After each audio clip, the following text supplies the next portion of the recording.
Hello, church. Today's devotional is called Friends. I once had a boss who had me in his office with an actual friend of mine. We worked together. And he was bragging about how he had over 1,000 friends. And he looked at me and said, "Joe, how many friends do you have?" And I said, 4. And he had this incredulous look on his face, and he says, "Man, you got to start networking. You got to start getting out there more." And he says, "I can give you some tips on that." And my friend looks over at him and says, "Ask him what a friend is." And my boss, takes the bait, and he looks at me and says, "What's a friend?" And I said, "A friend is a person who'll step in front of a guy with a gun and take a bullet for me so I can get to him and take the gun away."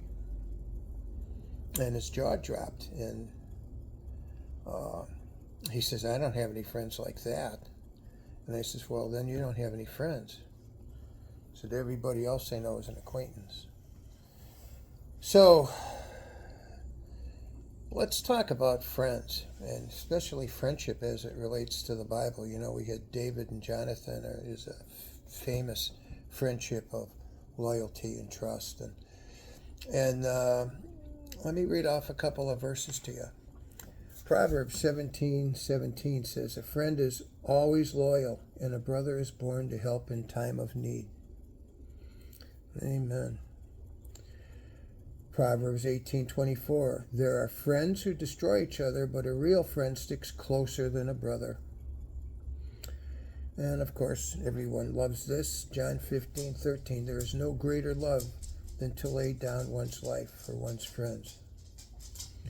Ecclesiastes 4:10 says, "If one person falls, the other can reach out and help, but someone who falls alone is in real trouble." And then Psalm 133:1 says, "How wonderful and pleasant it is when brothers can live in harmony together."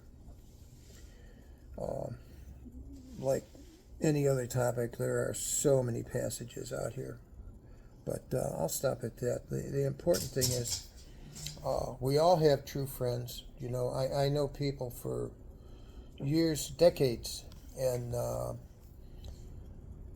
we can get each other on the phone or show up at the other person's house, and it's like no time has passed.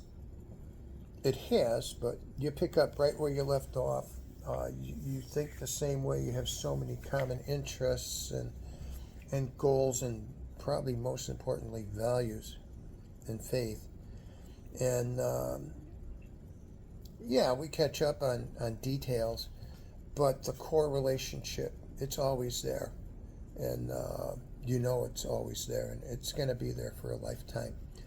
And those kinds of friendships are truly invaluable.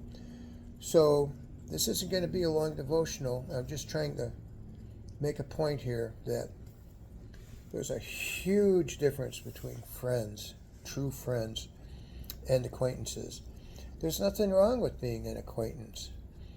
A true friendship is like brotherhood, and it takes a long time and a lot of enrichment, a lot of pouring into an investment to make good friends. You got to put yourself out there. You got to be willing to give more than you get. And we should always look at it like that as Christians.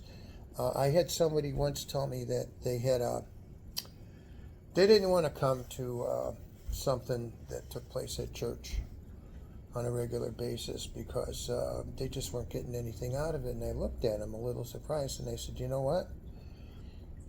You're looking at it the wrong way. Don't look at it like, oh, I'm not getting anything out of this. Look at it like, what can I put into this? What can I add to this?"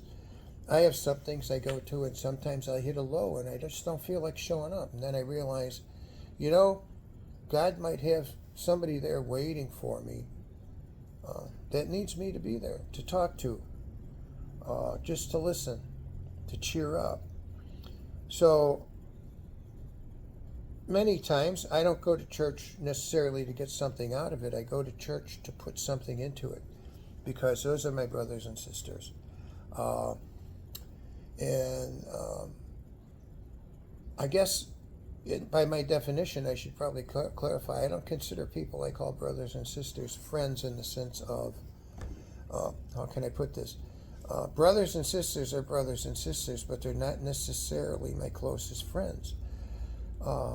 You know what they say about family, you can pick your friends, but you can't pick your family.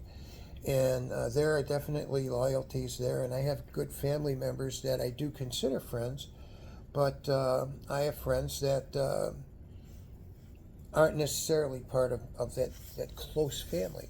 So friendship is to be cherished, it's to be nurtured, it's to be enriched and never abused. And I hope this gives you some food for thought. Love you, church.